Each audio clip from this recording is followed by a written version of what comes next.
Morning students. आज हम लोग देखेंगे अम्ल क्षारक लवण का दूसरा भाग में देखेंगे। ये 2.2 एनसीईआरटी बुक से आप देखें कि सभी अम्लों एवं क्षारकों में समानताएं क्या क्या है, इस चीज़ को देखेंगे। तो सभी अम्लों का जो रासायनिक गुणधर्म होता है वो समान होता है। जितने भी जो हम लोगों ने पहले भी पढ़ चुका है, अम्ल का स्वाद खट्टा होता है, वो हाइड्रोजन आयन देते हैं या हाइड्रोजन गैस रिलीज करते हैं। सभी अम्ल हाइड्रोजन गैस उत्पन्न करते हैं। ठीक है, तो इसको एक हम क्रियाकलाप 2.8 एनसीईआरटी बुक से आप देख सकते हैं। इसमें हमने क्या किया, एक बीकर लिया। आप बीकर में आप एक अम्लीय विलयन इसमें डाला मैंने, ठीक है, किसी भी चीज़ का हो, या Cl हो या H2SO4 हो, इसका जलीय विलयन हमने डाला अनितनुकृत करके डाइल्यूटेट करके। एक कॉर्क के साथ यहाँ हमने 2 कील लगाया और कील को हमने ये तार से वायर से कनेक्ट किया और यहाँ पर बैटरी लगा दिया, एक बल्ब लगा दिया। तो ये दोनों कील तो जुड़ा हुआ नहीं है, लेकिन ये कनेक्ट हो रहा है किससे, अम्लीय विलयन के माध्यम से, क्योंकि ये दोनों कंडक्टर में, ये नन कंडक्टर में अटैच है, जिसको हम कॉर्क कह रहे हैं। तो जब हम इसमें अम्लीय विलयन डालते हैं और बैटरी का जब हम स्विच ऑन करते हैं तो ये बल्ब जल जाता है। लेकिन जब इसमें हम ग्लूकोज या अल्कोहल डालते हैं तो ये बल्ब नहीं जलता है।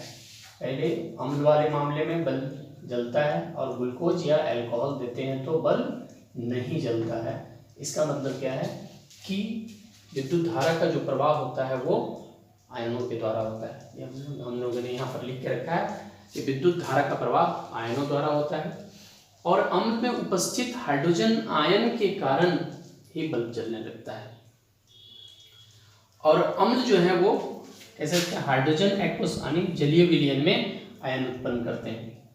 और उसके नीचे भी एक है लिखा हुआ क्या, हाइड्रोक्सिल आयन मीन्स जो हमारा ये सोडियम हाइड्रोक्साइड है या मैग्नीशियम हाइड्रोक्साइड है, ये भी आयन देते हैं, लेकिन ये हाइड्रोक्सिल आयन देते हैं, OH- आयन देते हैं। इसमें भी विद्युत धारा का प्रवाह होगा। आप इसको यहाँ देख सकते हैं। हाइड्रोजन आयन जो है उसको स्वतंत्र में हम नहीं लिख सकते हैं। HCl + H2 जब इसका जलीय विलयन बनेगा तो ये हमारा क्या देगा, हाइड्रोनियम आयन देगा प्लस क्लोरीन माइनस। तो ये हमारा हाइड्रोनियम आयन के कारण ही विद्युत धारा प्रवाह करता है और इसका हम ये समानता देख लिए यहाँ पर। तो हम लोग देखते हैं जलीय विलयन में अम्ल एवं क्षारक। जब अम्ल या क्षारक किसी को भी हम लें इसके जलीय विलयन में या उसमें जल हम मिलाएं, ये अम्ल है, इसमें हमने जल मिलाया, क्या दिया, ये हाइड्रोनियम आयन दिया प्लस क्लोरीन दिया। तो ये हाइड्रोनियम आयन जो दे रहा है, ठीक है, ये अम्ल के प्रेजेंस के कारण दे रहा है और ये जलीय विलयन के कारण दे रहा है। ये हाइड्रोजन आयन जो है वो स्वतंत्र रूप से नहीं रह सकता है, ये जब भी रहेगा तो ये जुड़ता रहेगा।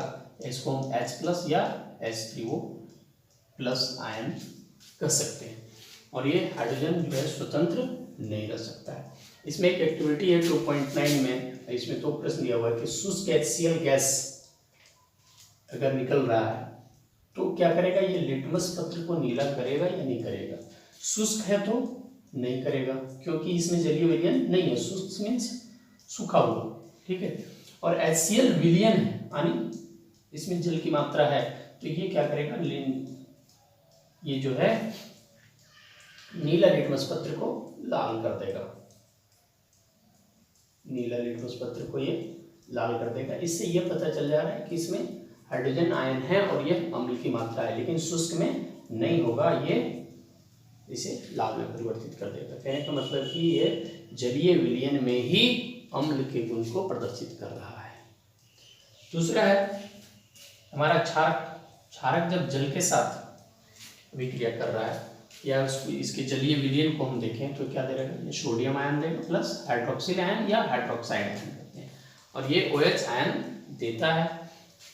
अब देखें जो जल में घुलनशील क्षारक हैं, सभी क्षारक जल में घुलनशील नहीं होते, लेकिन जो जल में घुलनशील क्षारक है उसे हम क्या कहते हैं, क्षार कहते हैं या एल्कली कहते हैं। और यह इसका स्वाद भी उसी तरह ठीक कड़वा होता है, इसको चखना नहीं चाहिए और ये संक्षारक होता है, ये हमें नुकसान पहुंचा सकता है, ठीक है। इसमें अगर हम सूखा लिटमस पत्र लें, सूखा, तो इसका रंग परिवर्तित नहीं होगा और नमी वाला है यानी आर्द्रयुक्त है तो रंग परिवर्तित हो जाएगा, परिवर्तित हो जाएगा। और इसमें सूखा में नहीं होगा। अगर वायुमंडल में आर्द्रता है, ह्यूमिडिटी है, जल की मात्रा है, तो वहाँ पर हम लोग कैल्शियम क्लोराइड का यूज़ करेंगे ताकि वो क्या करे, उसे एब्जॉर्ब कर ले, जल की मात्रा को वो एब्जॉर्ब कर ले। अब हम लोग एक्टिविटी 2.10 देखते हैं। इसमें बता रहा है कि 10 ml हमने जल लिया, एक बीकर में हमने 10 ml जल लिया, इसमें हम H2SO4 मिला रहे हैं। उसके बाद पूछता है इसमें कि क्या होता है। इसके अगर हम नीचे सतह को छूते हैं या किनारे को भी छूते हैं तो क्या तापमान में परिवर्तन होता है, ठीक है। और तापमान में परिवर्तन होगा। यह जो अभिक्रिया है ये क्या है, ऊष्माक्षेपीय अभिक्रिया है, क्योंकि ये हीट को रिलीज कर रहा है जिसके कारण ये गर्म हो रहा है, ठीक है। इसमें हम देखेंगे कि अम्ल जो है वो जल में मिलाया जाना चाहिए, ना कि अम्ल में जल मिलाना ये नहीं है। आपको जल में अम्ल मिलाना है क्योंकि यह ऊष्माक्षेपीय अभिक्रिया है। अगर हम कंसंट्रेटेड H2SO4 या नाइट्रिक एसिड या सल्फ्यूरिक एसिड है उसमें अगर हम जल मिलाते हैं तो ये ऊष्माक्षेपीय अभिक्रिया इतनी हैवी होगी कि इससे ये बाहर निकल सकता है और वो हमें बर्न कर सकता है, जला सकता है, हमें नुकसान पहुंचा सकता है। इसलिए यह सलाह दिया जाता है और सावधानी बरतनी चाहिए कि हमें जल में अम्ल मिलाना है, वो भी धीरे धीरे मिलाना है, बूंद बूंद करके मिलाना है और हिलाते हुए, स्टीरिंग घुमाते हुए उसे बूंद बूंद करके मिलाना चाहिए ताकि किसी प्रकार की दुर्घटना न घटे। और यह जो अभिक्रिया है वो कैसी है, ऊष्माक्षेपीय अभिक्रिया है, तापमान में परिवर्तन होगा। इसके साथ इसमें हमको तनुकरण को देखना है। तनुकरण क्या है, डाइल्यूशन क्या है कि जब जल में हम इसको मिला रहे हैं, अम्ल को मिला रहे हैं या क्षार को मिला रहे हैं, एसिड या बेस किसी को मिला रहे हैं, तो इसमें पर यूनिट में हाइड्रोजन आयन या हाइड्रोक्सिल आयन की इकाई में वॉल्यूम में उसकी कमी होगी। मतलब क्या है कि इसका जो वॉल्यूम है वो कम होता जाएगा। इसी को हम तनुकरण कहते हैं। बस सीधा उसको समझना है कि वो गाढ़ा या पतला।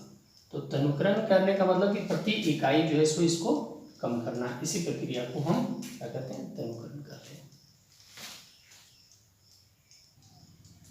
अब हम लोग देखते हैं कि कोई भी अम्ल या क्षार कितना प्रबल है, अम्ल या क्षार कितना प्रबल है, इसके लिए हमें एक स्केल की आवश्यकता है। वो स्केल जो है वो इसको हम क्या कहते हैं, पीएच स्केल। और पीएच जो है वो शब्द एक जर्मन शब्द पोटेंट या पुसान से बना हुआ है, जिसका अर्थ होता है पावर मीन्स शक्ति।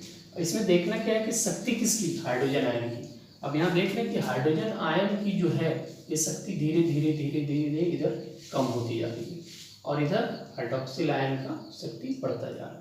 तो एक तरफ हाइड्रोनियम आयन या हाइड्रोजन आयन की जो है वो शक्ति बढ़ती जा रही है, दूसरी तरफ हाइड्रोक्सिल आयन की शक्ति इधर घटती जा रही है।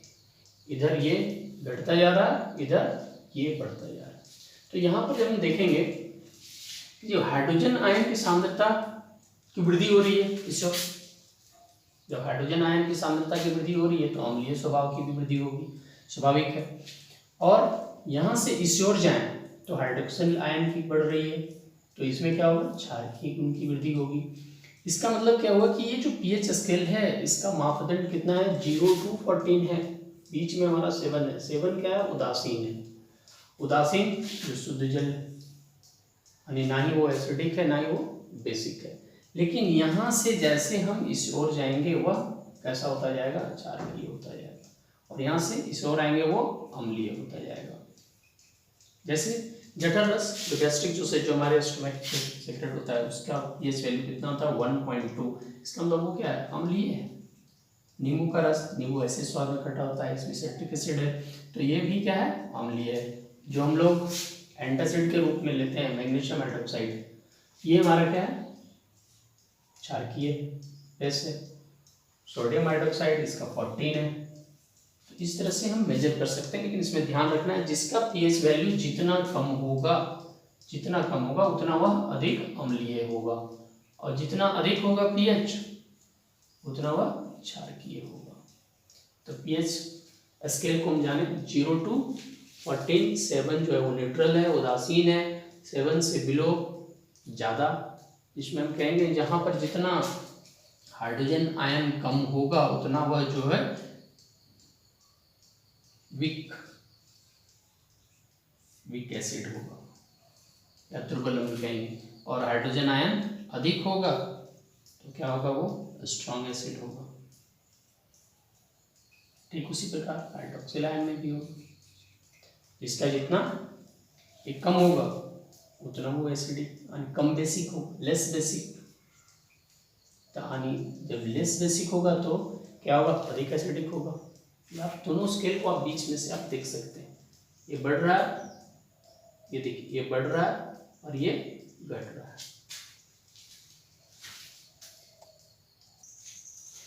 हम लोग देखते हैं कि हमारा जो मानव शरीर है इसका पीएच रेंज क्या है, प्रास रेंज जिसको कहेंगे वो 7 से 7.8 है, जो संकीर्ण किसी भी सजीव के लिए बहुत कम रेंज का पीएच होना चाहिए, तभी वो जीवित रह सकता है। बहुत अधिक होगा तो उससे नुकसान होगा और वो सर्वाइव नहीं कर सकेगा। जब जल का पीएच मान 5.6 से कम हो जाता है तो हम अम्लीय वर्षा कहते हैं, जिसको हम एसिड रेन कहते हैं।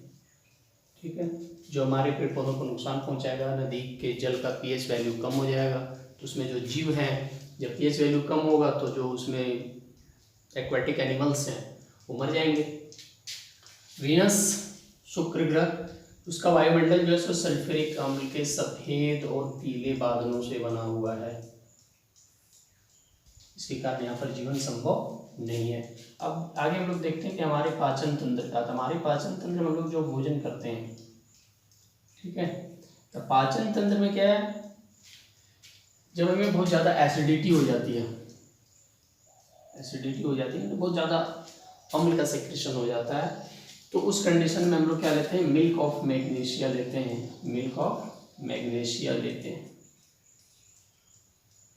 मैग्नीशिया क्या करता है, ये क्षार है, ये अम्ल और क्षार फिर मिलकर के उदासीनीकरण अभिक्रिया न्यूट्रलाइजेशन रिएक्शन करते हैं, जिससे हमें आराम मिलता है।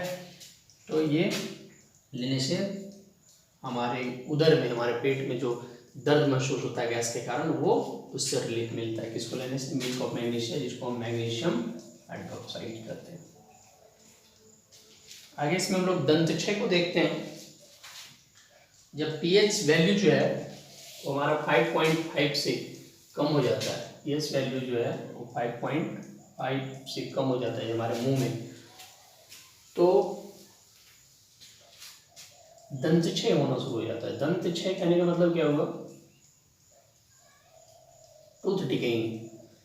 लोग जानते हैं कि दांत जो होते हैं उसके ऊपर सबसे ऊपर का लेयर जो होता है वो एनामेल होता है, और एनामेल जो है बहुत किस चीज़ का बना होता है, कैल्शियम फॉस्फेट का बना होता है, जो बहुत ही कठोर होता है। फिर भी जो लोग भोजन करते हैं वो भोजन हमारे दांतों में कहीं फंसे होते हैं, और वो जो भोजन जो है बैक्टीरिया उसके साथ रिएक्ट करता है, और रिएक्ट करके वो क्या बना देता है, ग्लूकोज बनाता है, और उसी के कारण वहाँ पर धीरे धीरे एसिड का फॉर्मेशन होता है, और उसी एसिड के फॉर्मेशन के कारण क्या होता है, पीएच वैल्यू कम हो जाता है। 5.5 से अगर कम हो जाएगा तो हमारा दंतक्षय होना शुरू हो जाता है। कहने का मतलब कि दांत धीरे धीरे घिसना शुरू हो जाता है, कमज़ोर हो जाता है। और एक इसमें है नेचुरल वे में आप देखेंगे, जो चींटी है, चींटी डंक मारती है, उसमें फॉर्मिक एसिड होता है, फॉर्मिक एसिड या मेथेनोइक एसिड हम कहेंगे। नेटल के पौधे में भी होता है, लेकिन नेचर ने ऐसा बना करके रखा है, नेटल का पौधा भी मेथेनोइक एसिड या फॉर्मिक एसिड देता है। इसके कारण क्या होता है, हमें जलन महसूस होती है। चींटी का डंक मारे या मधुमक्खी डंक मारता है तो हमें जलन महसूस होती है। उस समय हम क्या कर सकते हैं, दुर्बल क्षार को, खाने का सोडा भी अगर हम उस पर रब कर दें तो हमें आराम मिल जाएगा। और ये नेटल का पौधा है, उसके ठीक बगल में डॉग का एक पौधा होता है। इसका मतलब ये है वो एसिडिक नेचर का है, इसमें जो बाल होते हैं वो बाल जो चुभता है जिसके कारण हमें जलन महसूस होती है, तो उसके ठीक बगल में एक डॉग का पौधा होता है। वो डॉग का पौधा कि उसकी पत्तियों को अगर रगड़ दें तो फिर ये न्यूट्रलाइजेशन रिएक्शन हो रहा है और ये हमें रिलीफ देगा। नेचर में भी है। अब सारनी 2.3 जो एसिड्स के लिखे हुए सोर्सेस, नेचुरल सोर्सेस, उसके बारे में लिख लें। Next video